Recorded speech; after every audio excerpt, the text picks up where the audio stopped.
In this module, we will review the supports and community care waiver programs, services, budgets, and tiers. The supports program and community care program are two of several Medicaid waiver programs for persons with disabilities. The Department of Human Services oversees all Medicaid waiver programs. The Division of Developmental Disabilities, DDD, and the Division of Disability Services, DDS, are within the department.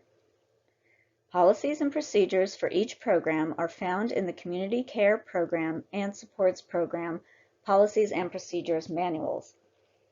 It is important to become familiar with the manuals and refer to them as necessary for guidance.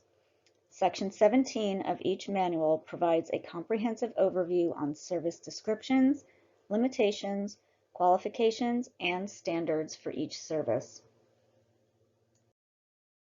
The supports program and the community care program are similar in many ways and offer mostly the same services.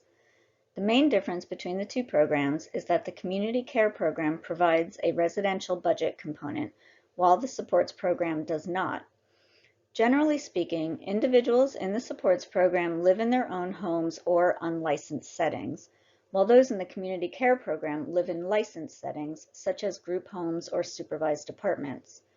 In some cases, individuals may be in the community care program while still living at home if they are on a wait list for future placement in a licensed setting.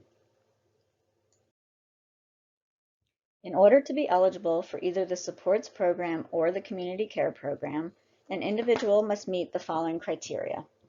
They must meet the requirements for DDD eligibility. They cannot be enrolled in any other waiver program. They must be eligible for and maintain Medicaid, and they must be 21 or older to access the budget. Keep in mind that if Medicaid is denied or terminated, the Medicaid Eligibility Help Desk must be contacted immediately, and a Medicaid troubleshooting form must be submitted. To receive services under the supports or community care programs, an individual must first apply to become eligible for the Division of Developmental Disabilities, DDD, funded services. Application to DDD can begin at age 18, but funding does not become available until the individual reaches age 21. To begin an application, contact the DDD office representing the region in which the individual resides, or download the application from the division website. An intake worker can provide assistance in completing the application if requested. Once the DDD application is complete, the individual and/or the family or guardian will be asked to complete the New Jersey Comprehensive Assessment Tool, or NJCAT. The Njcat consists of a functional criteria assessment, which assesses 7 areas of major activities of daily living. These include self-care, learning, mobility, communication, self-direction, economic self-sufficiency, and the ability to live independently. Respondents are asked to rate functioning and ability in each area, for example, independent, mostly supervision, or prompting. Here you see an example of some of the questions and ratings on the Njcat assessment. An individual must meet the criteria for functional limitations in at least 3 or more areas of the major activities of daily living to be eligible for division services. Results of the Njcat are calculated and summarized into a score which establishes an individual's tier. The tier, in turn, determines the individual's budget amount, as well as the reimbursement rate providers receive for services. There are 5 base tiers to which an individual may be assigned: A, B, C, D, and E, with A indicating the lowest level of support needs and E the greatest. Therefore, a person assigned a tier E will have a larger budget than a person assigned a tier A, since that person will have greater support needs. There is also an exception tier, tier F, to be utilized in very rare cases. Tiers are further broken down into 3 areas of need based on the Njcat scores in the areas of self-care, scored 1 through 4, behavior, scored 1 through 4, and medical, scored 1 through 6. The scores indicate the person's level of support need in each area. So for example, a score of S3, B2, M5 would indicate that the person needs a higher level of support for medical needs than they do for self-care and behavioral needs. An acuity differentiated factor may also be added to an individual's tier if there is a higher clinical support need based on the medical and/or behavioral concerns. In addition, a person's tier may change if there has been a change in the level of functioning or support needs. In these cases, an Njcat reassessment must be completed. We will review acuity differentiated factors and tier changes in the next slides. As mentioned, an acuity differentiated factor may be added to a person's tier if there is a higher clinical support need based on medical or behavioral concerns. When an individual is assigned an acuity differentiated factor, the Addressing Enhanced Needs form, which is shown here, must be completed by the support coordinator and by providers prior to plan approval and service delivery. This form assists providers in understanding the individual support needs and whether or not they can be addressed by that provider. The support coordinator completes the top portion of the form to indicate the areas that need to be supported by the service provider when the individual is receiving their services. This information is obtained from review of the Njcat and the person's specific support needs. Providers will then complete the bottom portion of the form, indicating how they plan to provide the clinical level of support to ensure the individual's safety, for example, through staffing, specialized equipment, or other means. Once complete, the support coordinator will upload the Addressing Enhanced Need form to iRecord. Keep in mind that if an acuity factor is assigned, it is presumed that medical and/or behavioral staff will be provided during service delivery. The reimbursement rate for providers is higher when an acuity is assigned, and the rate is already factored into the reimbursement rate that providers receive for services. Therefore, providers cannot bill separately for these services. So for example, if a day program is providing day habilitation to an individual with an acuity, they cannot bill for additional behavioral or medical supports, as this is already accounted for in the rate provided for the acuity. Tiers are assigned for a 5-year period based on the Njcat scores. Since it is expected that people will grow and change, a reassessment is conducted every 5 years to ensure that any changes in need are identified. It is also possible to request a reassessment prior to the 5-year date if there has been a change in the person's self-care, behavior, or medical needs. For example, a previously ambulatory person may now need a wheelchair. In these cases, a reassessment would be requested to ensure that the new support needs are identified and considered in assigning the person's tier. Since the individual budget is determined by tier assignment, a change in tier will also result in a change to the person's budget. An increase in budget will allow for more funds to address an increase in needs, but likewise, a change in tier from a higher tier to a lower tier will result in a decrease in the person's budget. A new plan must be written in any case where an individual's tier has changed. The new plan should indicate all changes from the Njcat assessment and document in detail the changes to the support needs. Now, let's review the process for requesting an Njcat reassessment. First, the request for a reassessment must come from the individual themselves or from the legal guardian.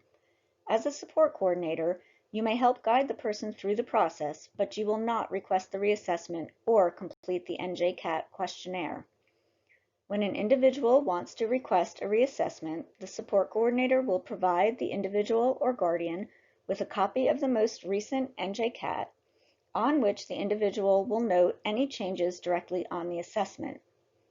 The individual will then complete the request for reassessment form found on the division's website under FFS Information Resources.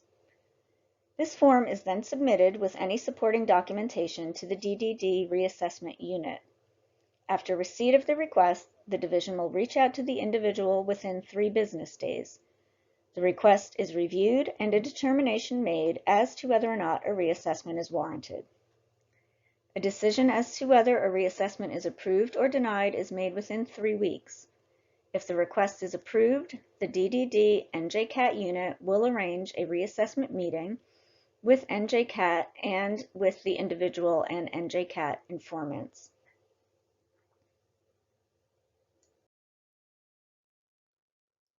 As you now know, once eligibility for the supports program or community care program is determined and tiers assigned, the individual will be given a budget to use for services. The budget covers the full plan year and remains the same for each subsequent year as long as there is no change in the person's tier assignment. Both the supports program and the community care program include budget components for employment, day services, and support services. Remember, the community care program has an additional budget component to cover residential services. The Direct Support Professional (DSP) budget was added in October 2018 as a result of a legislatively mandated wage increase. It is only used after all other budget components are depleted and only applies to certain services. These include career planning, community inclusion, community-based supports, day habilitation, and individual supports, pre-vocational training, respite, and supported employment. Section 17 of the program manual lists all services available in the programs, the budget for all services based on the tiers, and which budget component is used for a particular service. Some services can be funded by multiple budget components, while others can be funded by only one. Before you develop a service plan, it is important to know that there is sufficient budget to cover the cost of requested services for the full plan year. Be sure to refer to the manuals and budget information to ensure that there is sufficient budget to cover services prior to developing the individual service plan. Here you see an example from Section 17 of the Supports Program Manual showing the budget allocation for each tier. As you can see, the budget available for Tier A is much less than for a Tier E, based on the New Jersey CAT score and the level of support need. Remember, budget amounts are the same for every individual assigned to a particular tier. In other words, everybody in the supports program assigned to Tier A will have the same amount of budget to spend, and this amount will remain the same year to year as long as there is no change in tier. Although budgets are set based on tier assignments, there may be times when a short-term increase in an individual's budget may be needed.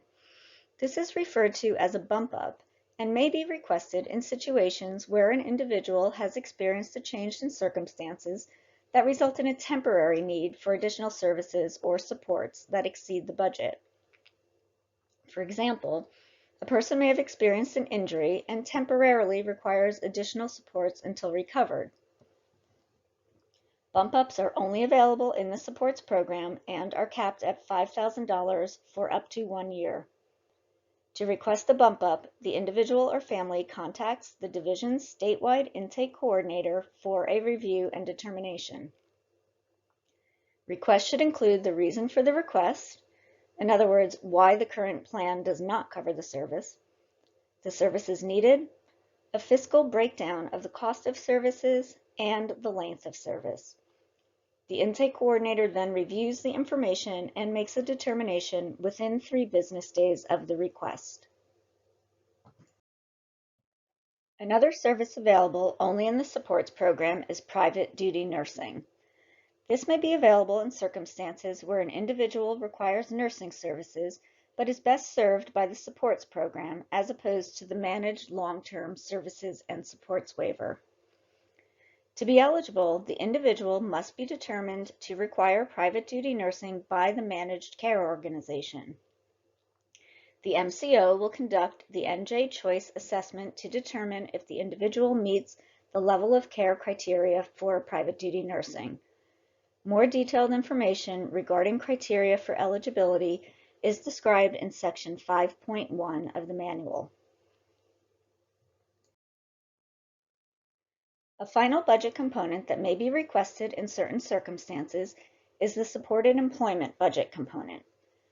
This can be accessed in both supports and community care programs in cases where the individual budget does not sustain the level of supports needed for a person to find or keep a competitive job.